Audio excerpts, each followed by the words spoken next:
Hello, I'm Josh Strife Hayes and this is Strife Reads Writing Prompts. Today's prompt: an IT guy explains to their boss why they're sacrificing goats in the server room.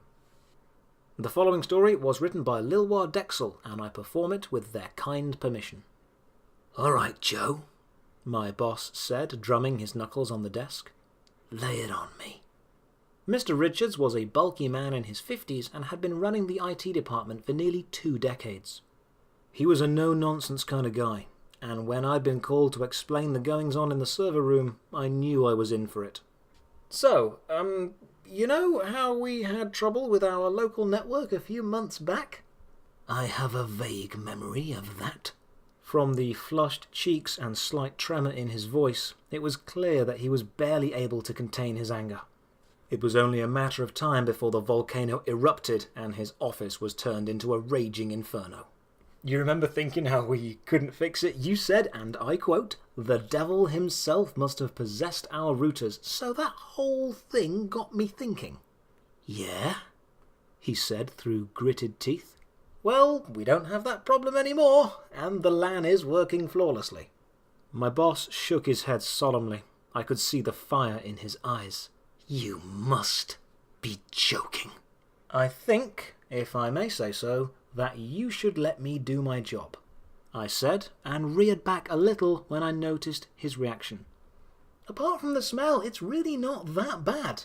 That apparently pushed him over the edge, and he stood up and stomped across the room, grabbing me by the throat. I could smell his lunch on his breath: cooked spinach, garlic marinated chicken, and rosemary potatoes. Not exactly what I'd expected. Pretty sure he'd said he'd be on a juice diet this week. "What were you thinking?" The spit hit me like a spring drizzle in the face. "It's really not that bad," I said, trying to keep myself from choking. "It's just one goat each fortnight, and one extra each holiday. I even pay for them myself." I could see the veins bulging in his forehead, his eyes turning bloodshot with rage, his pudgy fingers trying their best to crush my windpipe. "I'm gonna kill you myself," he roared. "Sacrificing goats in the server room. I swear to God, Joe, this is the..." The grip on my throat slackened, and his face shifted from red to purple and from anger to surprise. Mr. Richards gasped for air, his eyes big in their sockets. "You're Joe, correct?" said Mr. Dean, the CEO of our company. "It's a tragedy what happened to Mr. Richards." "Very tragic," I said, nodding. "I heard you were close." "Yes, in the few months I've worked here, I really came to respect the man." "He was a great asset, and he'll be missed. But as you know, the world keeps spinning, and we need a new head of the IT department. After you fixed our network, I feel like you've earned yourself a promotion." "Thank you, Mr. Dean." He nodded and put his hand on my shoulder. "What's that smell, by the way?" "Oh, it's just one of the servers got overheated, no biggie." "Right, I'll be on my way then. I'll trust you to keep things running down here." "Of course, Mr. Dean, the IT department is in good hands."